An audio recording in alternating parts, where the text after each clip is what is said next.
Tell me that isn't crazy. That's sand from the last time we went on the beach. Still stuck on top of the front tip. Definitely clean your cars. Woo! That looks good. I like it.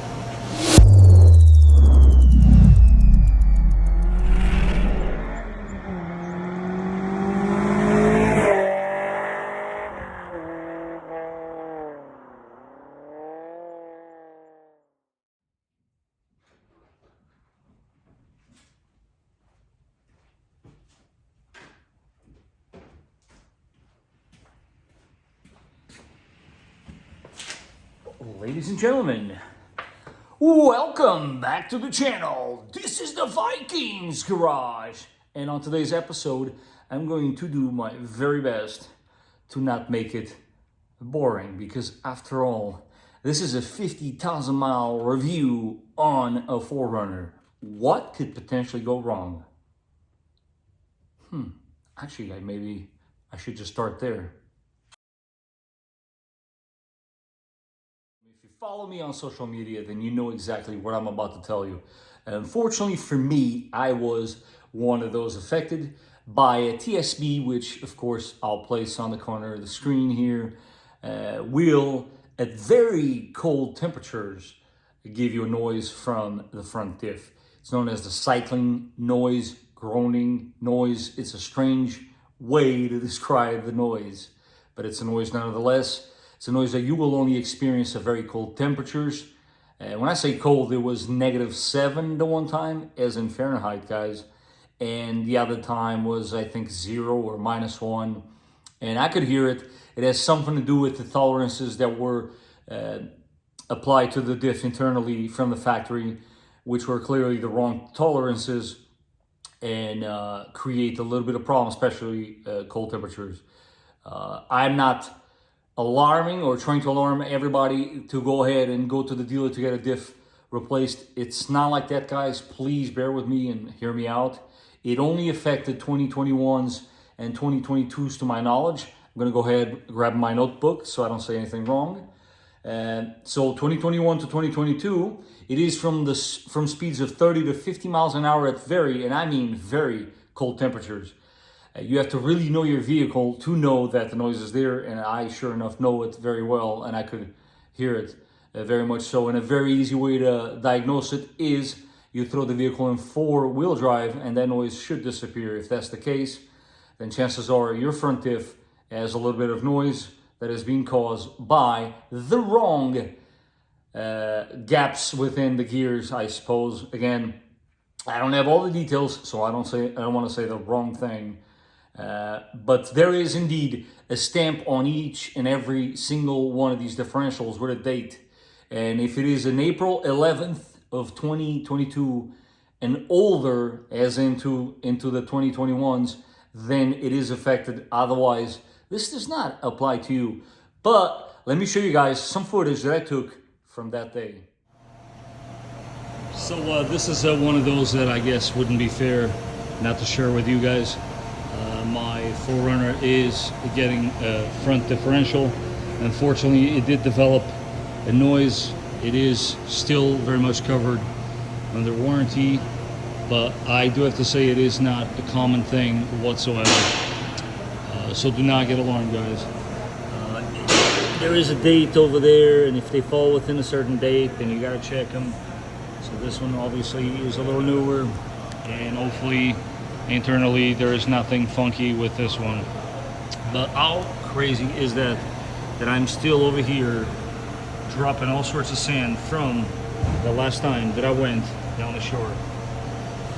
All right, let's get her back in there and finish this up. Can't stress this enough, guys. Don't be cheap. Replace your crush washers every single time. Of course, it helps to put the gear oil inside of it, right? Yeah, I know. I'll give you guys the torque spec right in the corner of the screen.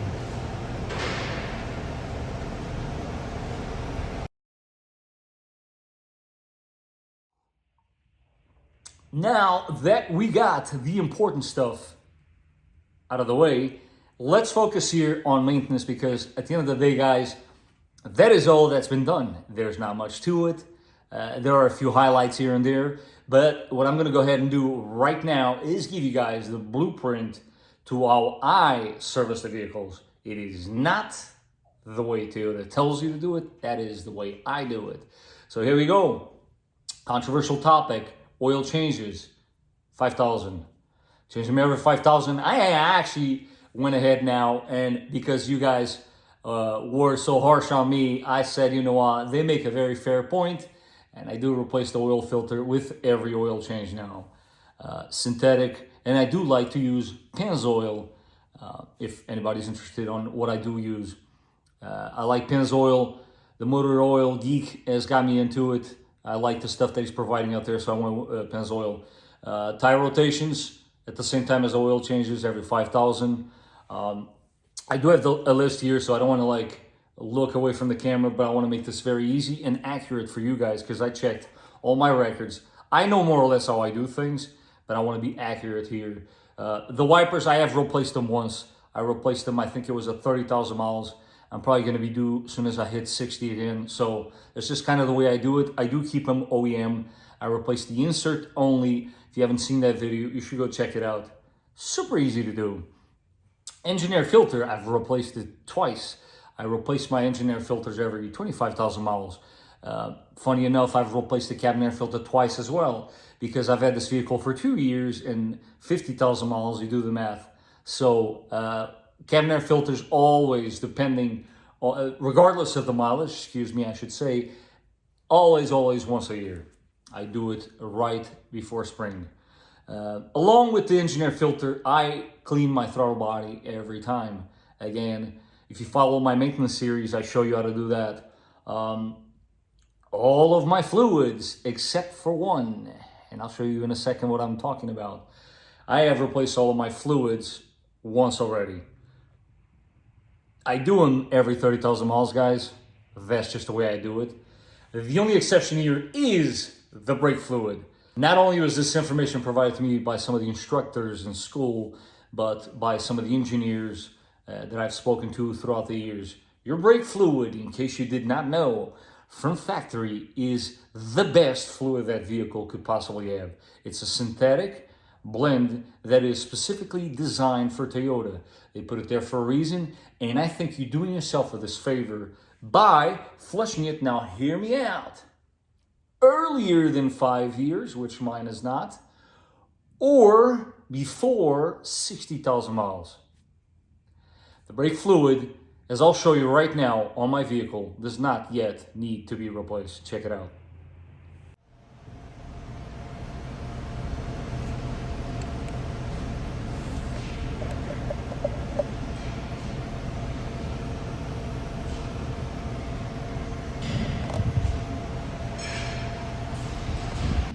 I'll give you guys a quick demonstration here. It is still coming down, but you guys saw this device. You saw the result with the Highlander. Now let's go ahead, turn it on, and stick her in there, and you will see nothing happens. It is still in very good condition. This fluid from factory is a synthetic fluid, and as you can see, no gimmicks here. You see it dripping. I had it soaked, and it is perfectly fine.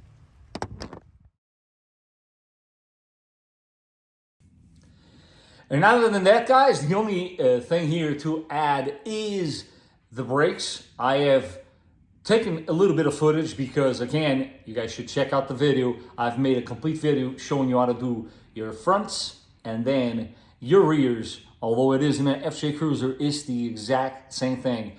But my brakes lasted me actually over 50. I got them to 51,000 miles, and then I decided to go ahead and just replace them. I am curious to know, what are you guys getting out of a set of brakes on your 4Runner?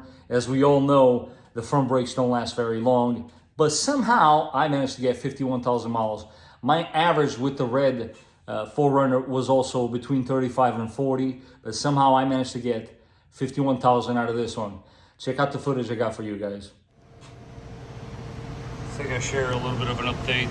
The 4Runner's getting the first set of brakes at 51,000 miles. What's everybody out there getting out of a set of brakes? This to me has been the most I've gone without doing brakes. And mind you, something tells me I still had a little bit of meat, but I decided to go ahead and just get them done. By the way, these are the better pads. There's the part number. And this time around, I decided to go, like always, with these guys. Again, part numbers right there. You saw the quality. Nice, good quality rotors, and they're ready to go.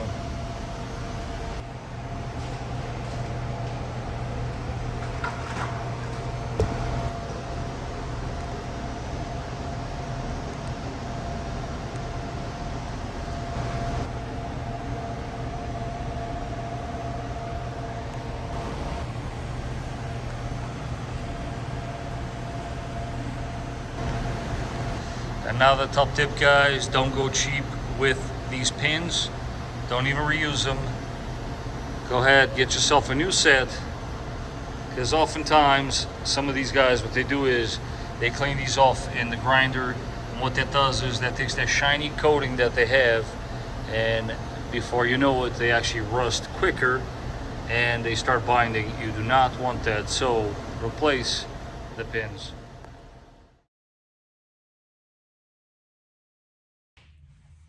And that's really it. I mean, the tires, I've replaced them, as you guys know, with a new set of wheels, around 15,000 or so. I rotate them every 5, so I make sure that they last. And of course, my tires are great condition because of it. The only thing that I want to add here, which is important, I'm being transparent, so I'm adding everything that has been done in my ownership as far as maintenance. I mean, you guys know I've highly changed a lot of things here and there, accessorized it, if you will. But I have indeed updated my radio. I did a software update on my radio, which, to be honest, I have not noticed a difference from before to after. So beware, you might not see a difference either, but every now and then they do put out their software updates. And that's really it, guys. That's all that's been happening with my 4Runner at 50,000 miles. Once again, I want to reinforce the fact that that differential, as in front differential issue, it is not very common. As I'm sure some of you know, I work on hundreds, if not thousands, of 4Runners and FJs for that matter, and I've only encountered this a handful of times. That is including my own truck. So there you have it. I hope you found this information to be informative. If you did, don't forget to smash that like button. If you haven't done so, don't forget to subscribe. And I will catch you guys on the next one.